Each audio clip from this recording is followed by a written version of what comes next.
স্নান করে বেরিয়ে পড়লাম কম্পিউটার ক্লাসের উদ্দেশ্যে। এটা আমাদের কম্পিউটার সেন্টার। কম্পিউটার ক্লাস শেষ হওয়ার পর বৃষ্টি এসে গেল, তো এখানে কিছুক্ষণ দাঁড়িয়ে পড়লাম। বৃষ্টি থামার পর চলে গেছিলাম স্টেশনে। আমাদের এদিকে খুব একটা মালগাড়ি আসে না, বিশেষে ওয়েদারটা এরকম লাগছিল। তারপর আমি একটা চিপস কিনে খেয়ে নিয়েছিলাম, কেননা আমাকে অনেকটা দূর যেতে হবে। চিপস খেতে খেতে ট্রেন ঢুকে গেছিল, তার ট্রেনে উঠে পড়লাম।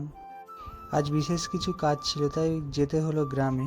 ট্রেন থেকে নেমে আমি চলে গেলাম অটো স্ট্যান্ডে, অটোতে উঠে পড়লাম। অটো থেকে নেমে উঠে পড়লাম বাসে, কেননা ওই টাইমে বৃষ্টি হচ্ছিল খুব। ছিল বাসন্তী হাইওয়ে। তারপর আমি বাস থেকে নেমে নৌকায় উঠে পড়লাম। তোমাদের কার কার নদী ভালো লাগে আমাকে কমেন্ট করে জানাও। আমি নৌকাতে উঠে একটা সাইড নিয়ে নিয়েছিলাম, যাতে নদীটাকে ফিল করতে পারি ভালো করে। এই জায়গাটা আমাদের সন্দেশখালি মালঞ্চ। এটা আমাদের মালঞ্চ ব্রিজ।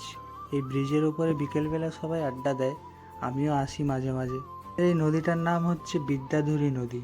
এই নদীটা সবসময়ের জন্যই একটু শান্ত থাকে। যখন ঝড় বৃষ্টি হয় তখন এই নদীটা উতাল পাতাল হয়ে যায়।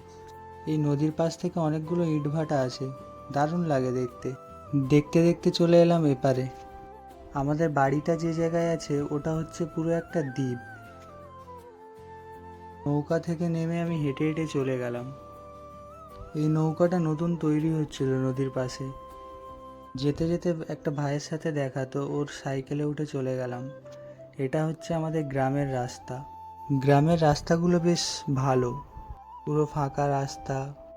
গিয়ে দেখি বাবা কাঠ কাটছে রাস্তার ধারে, আর কার সাথে যেন গল্প করছিল, তো তাকে আমি নিইনি।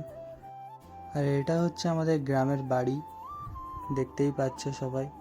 এর বাইরেটা প্লাস্টার থাকলেও ভিতরটা মাটির। গিয়ে ভাত খেয়ে নিয়েছিলাম চিংড়ি মাছের কালিয়া দিয়ে।